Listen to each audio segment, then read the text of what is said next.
Ao que tudo indica, o que Alex Poatan disse em Las Vegas pode forçar o UFC a mexer no próximo card. E dessa vez, não é só sobre quem vai lutar.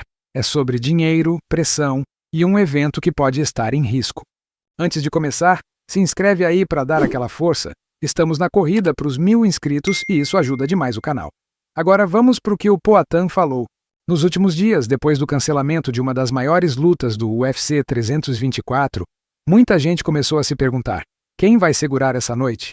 Quem vai ser o nome que faz o fã marcar a data no calendário e não perder o evento? E foi nesse cenário que Poatan apareceu com um recado que para muita gente soou mais como bastidor do que como simples provocação. O UFC vive hoje uma fase diferente da que a gente estava acostumado anos atrás.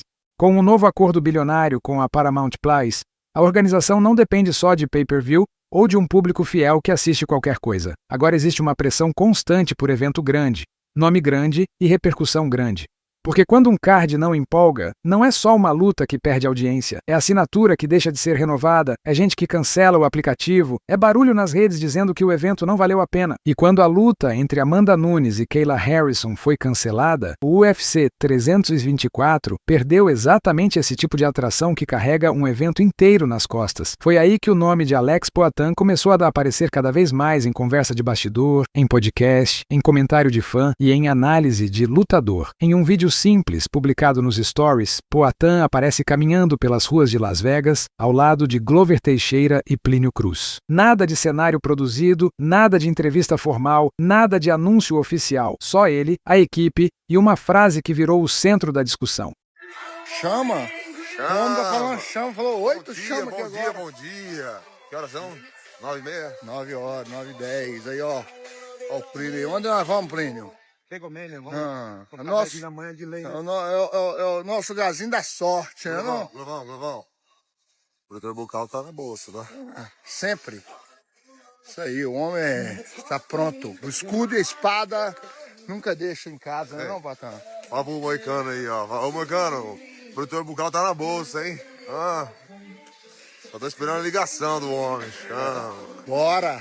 Para quem acompanha o UFC de perto, esse tipo de fala raramente é aleatória. Não é só sobre estar pronto para lutar. É sobre se colocar publicamente como opção, como solução, como um nome que pode resolver um problema. E esse vídeo não surgiu do nada. Pouco antes, Renato Moicano tinha feito uma leitura pesada sobre o momento do UFC. E não caiu só a luta da Kayla Harrison contra Amanda Nunes, não.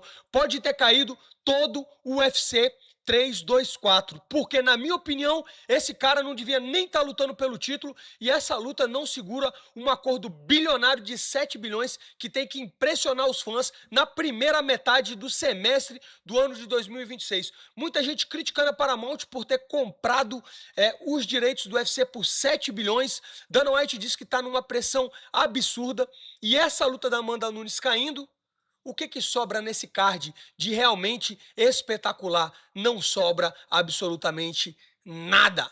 Tudo bem que é uma luta que eu quero ver, Justin Gaethje e pé de pimba, só que essa luta só, eu não sei se vai manter o UFC 324 de pé não. E quem que vão ter que chamar para salvar o UFC 324? Você vai ouvir primeiro nesse canal, meu brother. Então já deixa a porra do like aí, já deixa o comentário aí, que a gente tá treinando, o algoritmo tá morto, eu quero matar o Urtiga e enterrar, igual o careca do INSS tá humilhando vocês aí, eu quero humilhar o Urtiga, dia 7 de março, mas eu tinha que comentar sobre isso aqui, porque na minha cabeça, quem vai salvar o UFC 324 é o homem.